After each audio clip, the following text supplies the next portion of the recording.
Clint Eastwood's story begins far from red carpets and camera flashes. Born on May 31, 1930 in San Francisco, he grew up during the Great Depression, a period that shaped his quiet resilience and unshakable self-reliance. His family moved frequently across California, following his father's work wherever it could be found. Stability was rare and comfort even rarer. But those early years taught Eastwood how to adapt, endure, and observe. He learned to keep his emotions guarded and his words measured, traits that would later become part of his iconic screen presence. There was nothing glamorous about his upbringing, but there was discipline, humility, and a deep respect for hard work. Long before audiences knew him as a symbol of American masculinity, he was simply a young man learning how to stand on his own. That foundation, quiet, tough, and inwardly focused, would echo throughout his career and personal life, influencing how he loved, worked, and ultimately survived the pressures of fame. Finding his face on the screen, Eastwood's first real brush with fame came not in film, but on television. In the late 1950s, he was cast as Rowdy Yates in Rawhide, a Western series that ran for several successful seasons. The show introduced him to audiences as a reliable, rugged presence, though at the time, few could have predicted how far he would go. Eastwood was learning his craft the slow way, absorbing lessons on set, watching directors closely, and developing a minimalist acting style that relied more on silence than speech. When Rawhide ended, he faced a familiar Hollywood dilemma: be forgotten or reinvent himself. Reinvention came unexpectedly through Italian director Sergio Leone, who saw something raw and compelling in Eastwood. Their collaboration in the Dollars trilogy reshaped the Western genre entirely. Eastwood's Man with No Name wasn't heroic in the traditional sense. He was morally complex, restrained, and quietly dangerous. The role didn't just make him a star, it transformed him into a cinematic archetype that would endure for generations. Power, control, and reinvention. As the 1970s arrived, Clint Eastwood stood at a crossroads few actors ever reach. Rather than repeating himself, he expanded. Dirty Harry Callahan emerged as a controversial cultural figure, an uncompromising lawman reflecting an era marked by unrest and disillusionment. Yet Eastwood was never content to remain boxed in. Behind the camera, he began directing films that revealed a far more introspective artist. Works like Play Misty for Me and later Unforgiven showed his fascination with consequence, regret, and moral ambiguity. Unforgiven, in particular, dismantled the very myths that had made him famous, portraying violence as tragic rather than heroic. By then, Eastwood had become something rare in Hollywood, a leading man who aged without fear. His later films, including Mystic River and $1 Million Baby, demonstrated emotional depth and restraint. Reinvention became his quiet trademark. While many peers faded, Eastwood leaned into time, allowing age to add gravity to his work rather than diminish it. A life beyond the camera off-screen, Eastwood lived a life as layered as his filmography.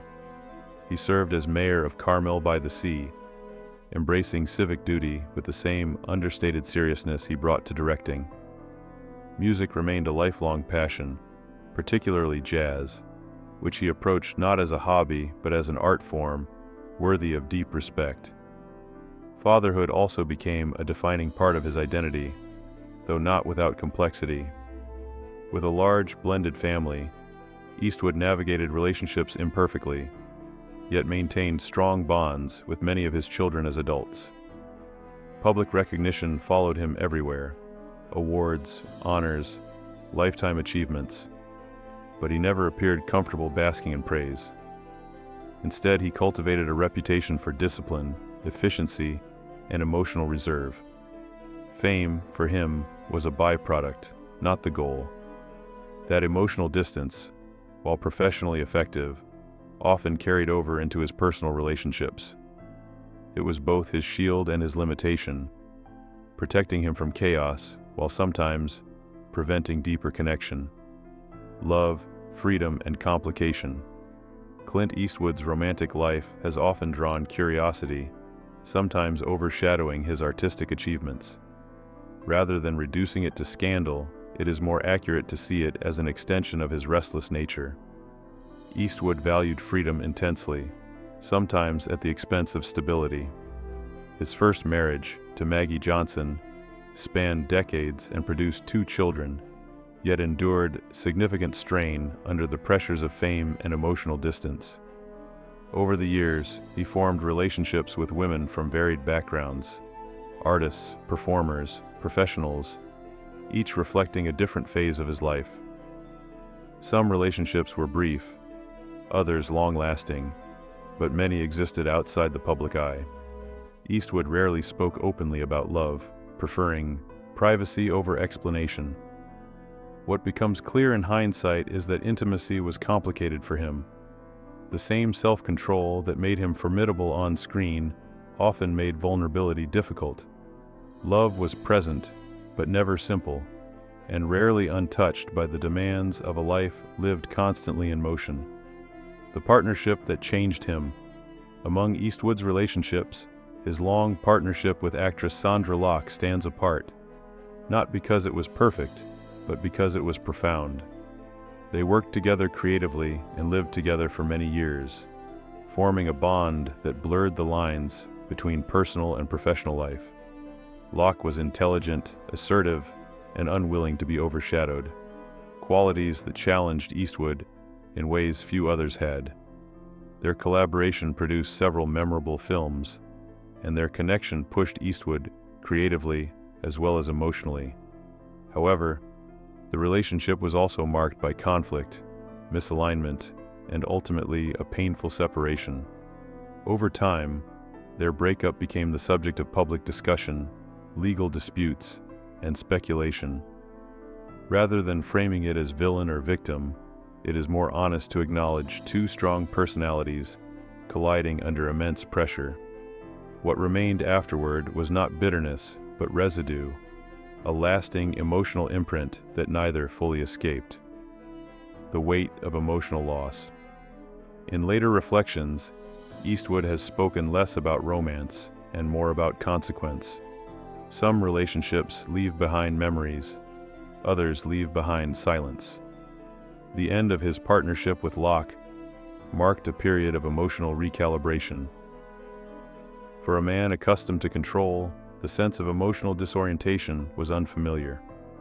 Loss, especially unresolved loss, has a way of lingering quietly rather than dramatically. Eastwood never framed the experience as defeat, but as something that altered him. He continued working, directing, creating, yet something had shifted internally. The roles he chose grew more reflective, more concerned with regret and moral cost.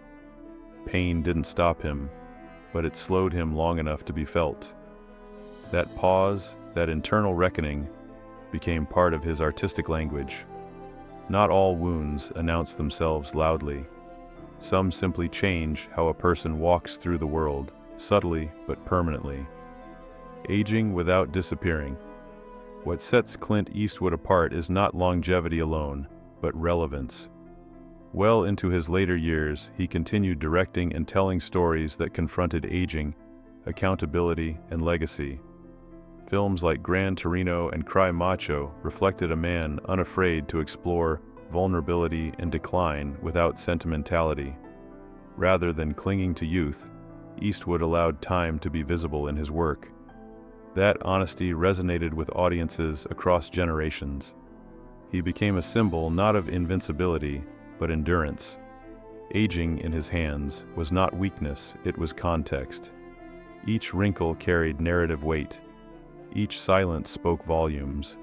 Eastwood's continued presence in cinema served as a reminder that creativity does not expire.